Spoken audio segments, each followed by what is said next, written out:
పెళ్ళయ్యాక మెల్లగా అలా పిలవడానికి ప్రాక్టీస్ చేస్తానులే. అసలే ఆ చంద్రలేఖ గారు కారాలు మిరియాలు నూరుతున్నారు. ఇప్పటి నుంచే అలా వదినా వదినా అని మిమ్మల్ని అంటే తట్టుకోలేక విరుచుకు పడుతుంది. అదే నిజమే.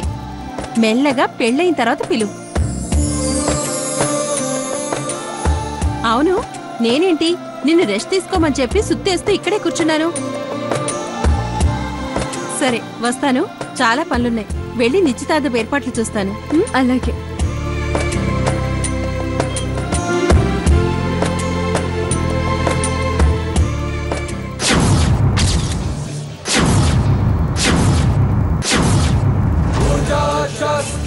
मस्तके अग्नियस्य स एव अस्ति ब्रह्म परमम त्वमेव इति देवाज्ञा इदानीं जयतु सर्वदम् तद् सर्वस्व सम्बन्ध सन्मति तन्मन चित्ताग्निमस्फुरम् सर्वशत्रूणां पिबत्वं रक्तं रक्त अर्थ तद् सम्भवम्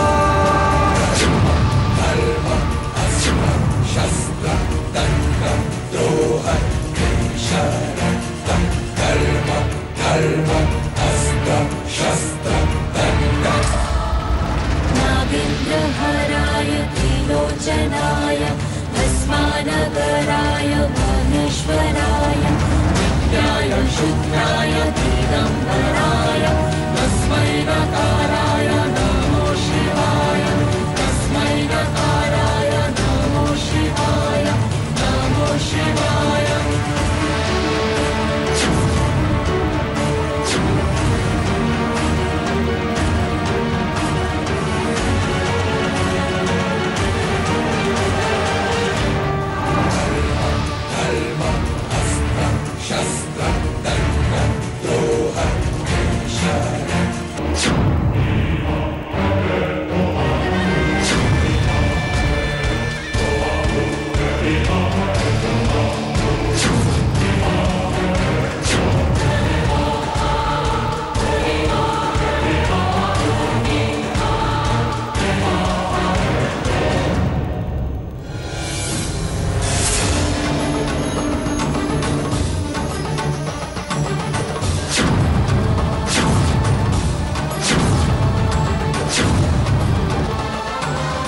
అయ్యో, అపశకునం ఏమీ జరగదు కదా.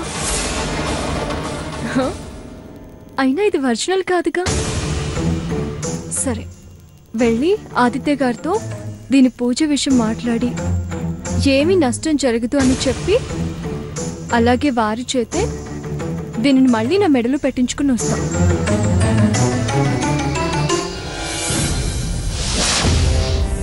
చంద్రలేఖ, మమ్మీ, ఇంకా నువ్వు చెప్పే మాటలు నేను మెల్తలుచుకోలేదు. ఏం చేస్తావో నాకు అనవసరం. ఈసారి ఏ హాస్పిటల్కి తీసుకెళ్ళినా నన్ను మీరెవ్వరూ బతికించలేరు. ఇదే ఫైనల్. ఎలా నిశ్చితార్థం చెడగొడతావో నాకు తెలీదు. నిశ్చితార్థం మాత్రం జరగడానికి వీల్లేదు.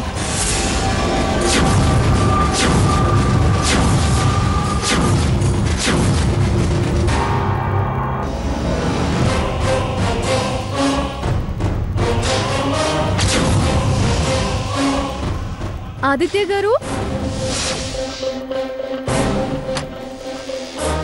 మమ్మీ అదేంటి బావ గదిలోకి వెళ్తుందా ధరణి? ఇదెక్కడ ఆగేటట్లేదు. లేఖ, ఆదిత్య గారు, ఆయన ఇక్కడ లేనట్టున్నారు. బాల్కనీలో ఉన్నారేమో.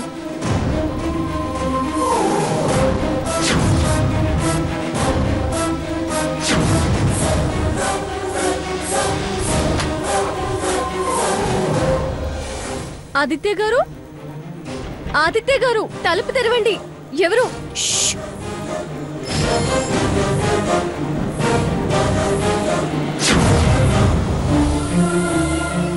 ఇదేంటి మాట్లాడటం లేదేంటి? రూమ్ లోనేమో ఆదిత్య గారు లేరు. మరి తలుపు ఎవరు వేసినట్టు? ఏమండి, ఎవరున్నారు? తలుపు ఎవరేశారు? తలుపు తీయండి.